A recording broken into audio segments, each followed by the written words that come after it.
Hey skiers, it's Bob with SkiEssentials.com. Welcome to our 2024 ski test. Got a new model and a new line for you today. This is the Rossignol Forza 70. Forza is a new line for Rossignol, kind of emphasizing that frontside performance, groomer skiing, and the pure art and joy of the carved turn. These kind of take over for where React left off, and you can kind of see it in the shape, although they have taken it to a different level in terms of oversized shovel, dramatic side cuts, and stuff like that.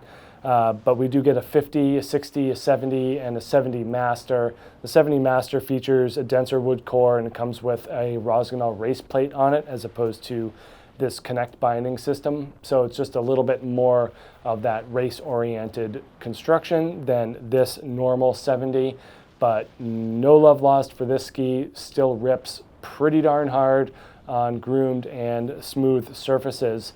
Also has like a slightly wider bodied underfoot for a little bit of soft snow. I mean, we've had it out this past year in a variety of different conditions, and aside from that carving performance that's obviously going to be at the top of the class, we also found this thing to be actually pretty fun in softer snow. So, we're not going to go so far as to put it in the all mountain or free ride category, but just knowing that the wider shovel and just overall, nature of the ski does allow for some softer snow acumen, I think goes a long way in kind of making a good argument for how good this new ski is.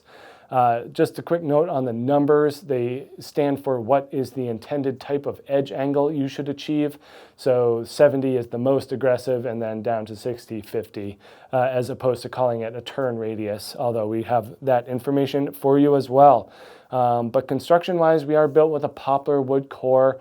We get a full Titanal laminate in this ski, and we also get a V-Titanal shape to that. So anytime that we're putting metal or any other material in a three-dimensional format, we're increasing the rigidity of it and making it just more responsive without adding more material. So it's an efficient way of going about building a ski.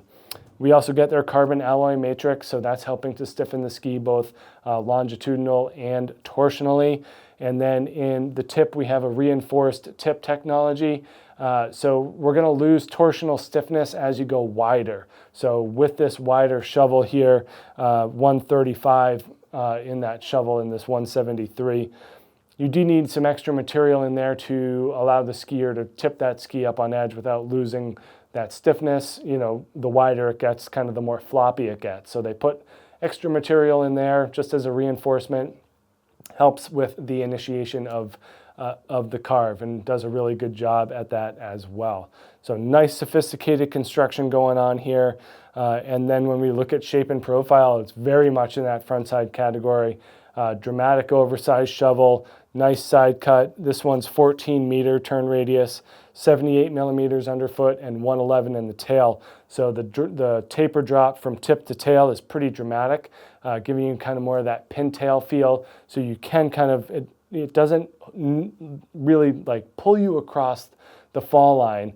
You can make it do it for sure, but it allows you to take that straighter line, which just makes this ski feel a little bit longer and a little bit more stable. Most of my time was actually spent on this 173, and it feels a little short, it looks a little short, but I also skied the longer 181 and just really preferred this length, and I'm 6'2", 225 pounds. So I actually really much preferred the shorter length, took it in a ski bum race, was one of the better racing skis that I'd been on in a few years, mostly because our course is generally kind of a mix between a slalom and a GS. So having that shorter ski and that shorter radius was helpful in that realm. But I had a blast on this 173. I think if you prefer a longer ski, you can bump up, but there's no need to. It's stable and sturdy and just provides a lot of fun. And then we just have a lot of camber going on here. In addition to the metal and the carbon, there's just that long camber profile, and that's going to make this thing feel pretty smooth. Not a whole lot to talk about in terms of rocker, very, very small amount. Certainly helps just keep the ski a little bit smoother. But then this is kind of the overarching theme here, is that that taper extends beyond the side cut and just looks like it goes out to infinity.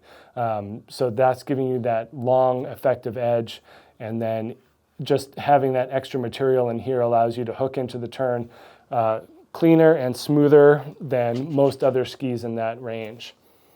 And that same squared off attitude kind of goes back to the tail too. Really not a whole lot to talk about in terms of rocker, square, no taper, holds on to the turn until the end. Really, really fun way to go about a turn. And you know, most of us spend most of our time on the groomer, so it makes sense to have a ski that fits that standard. And these new Forza skis really highlight that fun aspect to it. You know, when you compare it to others in the Rossignol line, like it doesn't have quite the race build that the Hero series has, but is definitely more frontside oriented than the Experience 82 Ti. So this definitely fits, you know, a gap that Rossignol had, as well as kind of just taking it to the next level in terms of that oversized shape. So tons of fun, lots of performance. Make sure you check out this new Rossignol Forza 70 here at SkiEssentials.com, and we'll see you out there on the hill. Bye.